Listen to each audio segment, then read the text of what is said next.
漆の木芽吹く頃に漆工芸富士越前食器店、2018年3月2日金曜日から3月18日日曜日まで福井工芸社で開催しております。今は漆器以外の、焼き物とか和紙との、共同作品というか、コラボなんかを取り入れて幅を広げております。以前から共同で展示会をやったりとか、独自の製品を寄せ集めて、展示会をするみたいなことはありましたが、こうやってコラボさせた商品、融合させた作品というか商品を作るのはここ最近になります。朱色の方に書いてあるひょうたんの柄は蒔絵になります。で蒔絵というのは、漆で絵を描いてその上に金粉をのせる、色の粉をのせるという技法で蒔くということで蒔絵です。で沈金は、漆面、こういう漆の面に彫刻刀みたいなもので彫りを入れて、で彫ったところに漆を埋めて、でそこに金粉が入るという。沈金にもこういう線の彫り方とか、向こうの額なんかは点彫りといって細かい点を彫っていって柄をつけていくという。これはすべて沈金になりますね。この青い部分は、釉薬です。そこに彫り込むんですか？そうです。この、15年ぐらい前から、東京ドームで行われているテーブルウェアフェスティバルという、展示会がありまして、テーブルコーディネートのコンテストなんかをやっている、大きなイベントで、そういうところに出展しながらそういう方々の意見も取り入れつつ、そういう場で入るような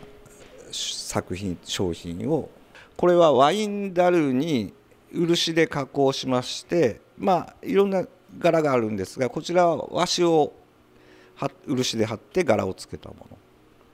こちらも陶器の方は越前焼の陶器をつけております。やっぱり廃材料なので一本一本表情が違ってきて、それもまたこれも、木製で木を曲げてこういうアーチ状にして、これは和紙を貼ってます。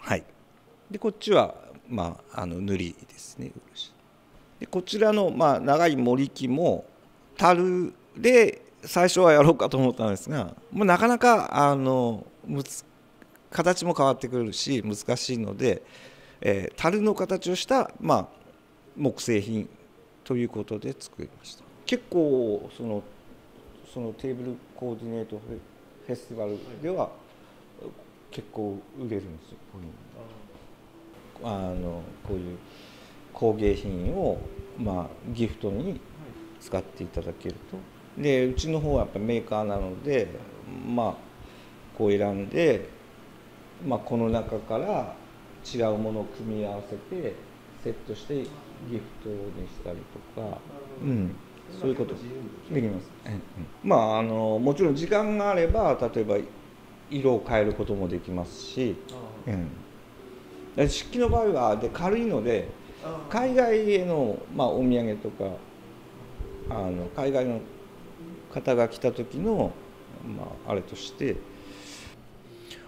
ほぼガラスと同じような扱いでいいと思います。でいいのはやっぱ落としても、ガラスだったら落としたら割れますけど、漆器は基本的にはこっちは陶器なんで割れますけど、漆器は割れない軽いという。あと修理が効く、修理のやり方はいろいろですが、修理が効くというのも漆器の特徴です。今回も修理を受け付けてて、もう何件か修理ご依頼はいただいて。で陶器の金継ぎも、